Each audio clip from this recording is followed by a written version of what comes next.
विधानसभा चुनाव को देखते हुए प्रशासन हुआ अलर्ट। महगांव एसडीएम ने दलबल के साथ पोलिंग बूथों का किया निरीक्षण। आपको बता दें, मध्य प्रदेश में निर्वाचन आयोग द्वारा चुनावी तारीखों का संकनात करते ही जिला कलेक्टर ने प्रशासनिक अधिकारी कर्मचारियों की बैठक लेकर अलर्ट किया है, जिसमें महगांव एसडीएम ने सबसे पहले विधानसभा क्षेत्र के पोलिंग बूथों का निरीक्षण शुरू किया है। साथ में एसडीओपी तोमर एवं थाना प्रभारी मिश्रा मौजूद रहे। निरीक्षण के दौरान पोलिंग बूथों का मुआयना किया, जिसमें विधानसभा क्षेत्र के ग्राम सोनी, सुनारपुरा, मानहर से शुभारंभ करते हुए कठुआ, गतौर, मानपुरा, इकौरी के ग्रामीण जनों से चर्चा की। साथ ही पोलिंग बूथों, स्कूल अध्यापकों के साथ विचार विमर्श कर धरना प्रदर्शन, शस्त्र लाइसेंस, बॉन्ड ओवर जैसे विषयों पर चर्चा करते हुए स्थानीय जानकारी एकत्रित की। पोलिंग बूथ की साफ सफाई एवं पोलिंग बूथ तक पहुंचने संबंधी रास्ता एवं लाइट व्यवस्था की समुचित व्यवस्था का अवलोकन करते हुए ग्रामीण आगामी होने वाले चुनाव में कहीं किसी प्रकार की अव्यवस्था उत्पन्न न होने की समस्या का समाधान प्रथम स्टेज पर ही समाधान का सुसंबद्ध तरीके से शांतिपूर्ण ढंग से चुनाव संपन्न हो सके। और क्या कुछ कहा महगांव एसडीएम एवं एसडीओपी ने, जानने के लिए देखी यह खास रिपोर्ट। अगर गांव में पहले से किसी के बीच में विवाद हो, कभी विवाद किसी भी प्रकार का हो सकता है, जमीन का विवाद हो सकता है, आपस में कुछ जमीन का विवाद हो और दोनों पक्ष आपस में लड़ने को तैयार हो, तो प्रशासन, पुलिस प्रतिबंधात्मक कार्रवाई करती है। तो हम लोग उसको बंध पत्र से, जमानत से उनको बाउंड ओवर करते हैं।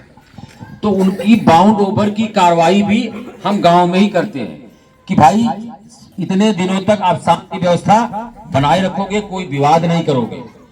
तो कुछ लोग जैसे इस गांव के भी हो सकते हैं, उनके खिलाफ कभी मुकदमा चला हो, 151 का चला हो, 107-16 का चला हो, तो नोटिस जारी हुई, बंद पत्र दिया गया होगा, गए होंगे तहसीलदार न्यायालय में, एसडीएम न्यायालय में गए होंगे, तो बंद पत्र भरे होंगे, तो उनको भी हम यहाँ पे बाउंड ओवर कराएंगे। केवल उसका मकसद ये रहता है, हमारा उसका मकसद है कि कोई शांति व्यवस्था भंग नहीं करेगा। आपस में भाईचारा से, प्रेम से सभी लोग निर्वाचन में भाग लेंगे। शांतिपूर्ण मतदान करने से कहीं कोई किसी को रोक नहीं सकता है, इसीलिए ये बाउंड ओवर की कार्रवाई की जाती है। कोई को विवाद नहीं करना, आपस में प्रेम से, भाईचारे से रहे, कहीं कोई दिक्कत नहीं है।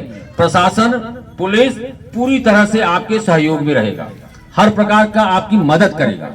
लेकिन कोई अगर इस प्रकार का कार्य करने का प्रयास करेगा कि नहीं हम विवाद करेंगे, हम मारपीट करेंगे, हम झगड़ा करेंगे, तो फिर प्रशासन और पुलिस पूरी तरह से सख्ती से कार्रवाई भी करेगी।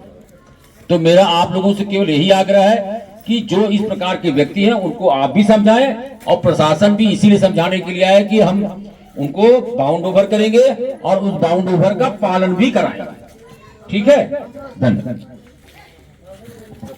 आप लोगों को ध्यान रखनी है, 12 तारीख को जो जेल भरो आंदोलन का जो प्रचार प्रसार चल रहा है ग्वालियर में, तो उसके संबंध में ग्वालियर प्रशासन द्वारा और भिंड प्रशासन द्वारा 144 लगा दी गई है। पहले मुकदमे भी हैं, उसमें कई अज्ञात लोग भी हैं। यहाँ से कोई भी जाएगा, कानून को तोड़ेगा, तो उसके विरुद्ध बात जा सकती है, उस पर मुकदमा चलेंगे। क्योंकि आजकल फोटो वीडियो सभी जगह है, सीसीटीवी में आ जाते हैं, तो मुलजिम बनेंगे, फालतू परेशानी का सामना करना पड़ेगा।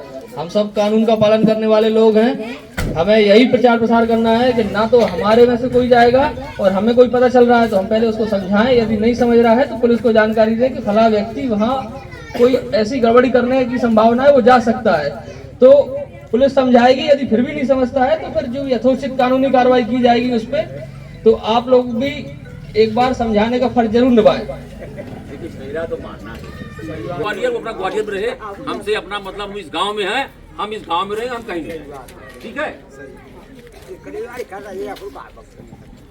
सभी लोगों से निवेदन है कि आचार संहिता लगने के बाद सभी जो गांव की बंदूकें, सभी बंदूक जमा करें। 14 तारीख लास्ट डेट है, नहीं तो अगर जमा नहीं करेंगे तो खिलाफ कार्रवाई करेंगे। लाइसेंस निरस्त हो जाएगा, है ना।